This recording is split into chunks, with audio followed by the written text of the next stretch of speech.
Pada masa awal Perang Arshon, ketika langit Teifat masih diselimuti asap pertempuran dan takdir bangsa-bangsa ditentukan oleh tangan para dewa, berdirilah sebuah kekaisaran baru di timur jauh, Kekaisaran Remuria.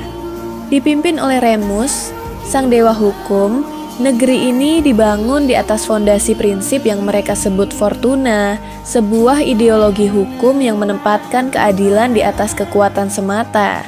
Namun di balik kejayaan barunya, Remus menyimpan luka lama.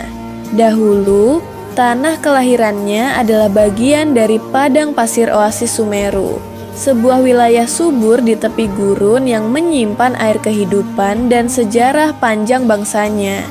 Namun saat kekuasaan para Arshon bergolak, wilayah itu jatuh ke tangan 3 raja dewa dari Sumeru dan akhirnya berada di bawah kendali Scarlet King, dewa perang yang kala itu memimpin pasukan terkuat di seluruh Teifat.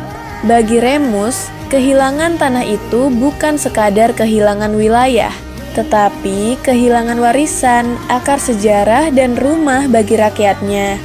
Maka, di tahun-tahun awal berdirinya Remuria, ia mulai menyusun rencana untuk merebut kembali tanah kelahirannya. Pasukan Remuria dipanggil ke perbatasan, bendera-bendera Fortuna berkibar di bawah langit gurun, dan gendang perang dipukul sebagai tanda peringatan bagi musuh.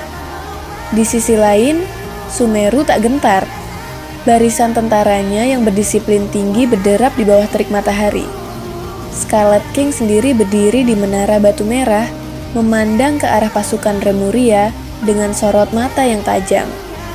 Di antara kedua kekuatan ini, gurun bergetar menanti letusan peperangan yang tampak tak terelakkan. Namun, pada malam sebelum pertempuran, Remus berdiri sendirian di puncak bukit pasir. Angin gurun berhembus membawa bisikan masa lalu, tawa keluarganya, suara air di oasis, dan doa rakyatnya. Di sanalah ia menyadari, jika perang ini terjadi, darah yang tumpah tak akan memulihkan tanah itu, justru akan menghapus semua kenangan indah yang tersisa. Keesokan paginya, keputusan besar diambil.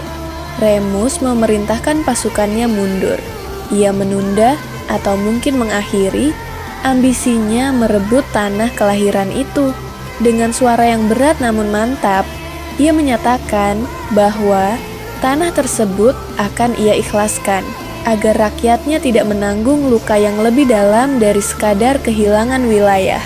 Remus kembali ke istana barunya di Remuria, meninggalkan oasis itu di tangan Sumeru.